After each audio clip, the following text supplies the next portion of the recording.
Hi everyone, and welcome into the Writers Roundtable. I'm Taylor Stern with Brian Broaddus, Dave Hellman, and Nick Eatman.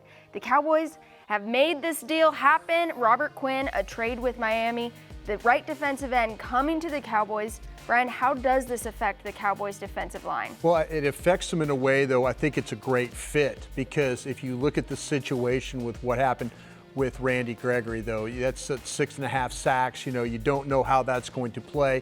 Tyron Crawford is over there as the right end. So, again, it allows you to get a guy over there that has been a starter, a very productive starter for a number of teams. So I think it helps them on the depth standpoint. It gives them a legitimate rusher. So that's something that they always want to add. Yeah, and it's interesting to me because now this is the third guy that has come and visited the team, left, and then a deal was made. It shows that they're interested, but they're not going to just jump at the first things that happen. Yeah, it kind of puts a dent in that whole theory about, like, if he leaves the building, he's not signing, right? Yeah, I'm kind of tired of hearing about that. Yeah. But you did a really great job, Brian, of avoiding the elephant in the room, because it's true. Randy Gregory's not here.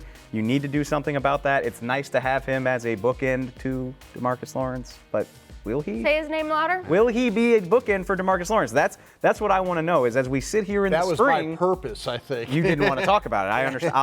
I'll jump on that grenade for you. I'm curious. I mean, they needed to do this even if DeMarcus Lawrence is going to be in the fold, but what does this thing look like if he's not? And I'm like, I don't have a great answer for y'all, honestly. I don't know. What it's going to look like if Lawrence is not here? Yeah. Well, then that's the probability that we were talking about all the time about trading him.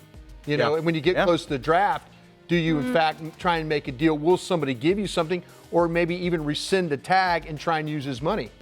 Yeah. All possibilities. Nick, your eyes got wide. Well, I mean, there's a lot of different moving parts on that. Not to sound like Bill Parcells, but when you're talking about a trade for a guy that you wanted to develop and he's finally got to that superstar level, but it's getting, the word was impasse. That we heard from the owners' meetings is that this is not going like it should. You can blame both sides of this, of why it's taken so long, and we really don't know how much D-Law is asking for. That stuff hasn't been reported, but it sounds like it's way too much than the Cowboys are comfortable at this point. So to go back to the trade scenario, I think it covers the bases. Yes, Robert Quinn can help in a pinch.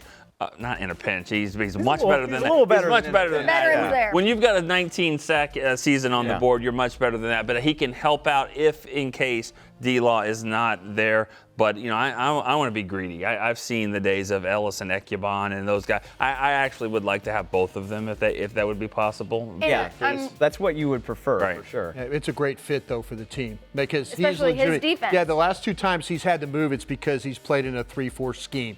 So you need to play. Do that. Yeah, play him wide, put the hand down, and let him go. Though this is one of those moves. Once again, it protects the front office depending on what happens with Lawrence. And I'm thrilled to see it, honestly. Like, this is the type of stuff that I have been begging the Cowboys to do. It's aggressive. It's not reckless. You're not spending a ton of resources to get this guy here, but you are being aggressive to bring in a talented player. He had 6.5 sacks. It would be great if you could pair him with Tank. If you can't, he still keeps your defensive line afloat and gives you a guy who can rush the passer if DeMarcus isn't here. I think this is fantastic. I agree 100%. I think that the biggest argument fans were having in that first week of free agency back was, are they getting better? They seem to be getting worse. I mean, waiting on these moves. Right. Yeah. They let Beasley go, and for what? I mean, they're not getting any better. Even Damian Wilson going. What are they? Now we're starting to see Randall Cobb's coming in. This move makes them better, and it'll make them a lot better if you're pairing him next to D-Law. I think they've had a pretty good free agency period. Yep. I really do. If you look at what they've done along the defensive line to, adding Covington, that's going to be kind of one of those keep an eye on one techniques backing up Woods there. They've done a nice job protecting themselves. Well, get excited, Cowboys fans. You have a new Cowboy in Robert Quinn. And stay tuned to everything to the free agency tracker. These guys have it updated currently. And thank you so much for watching.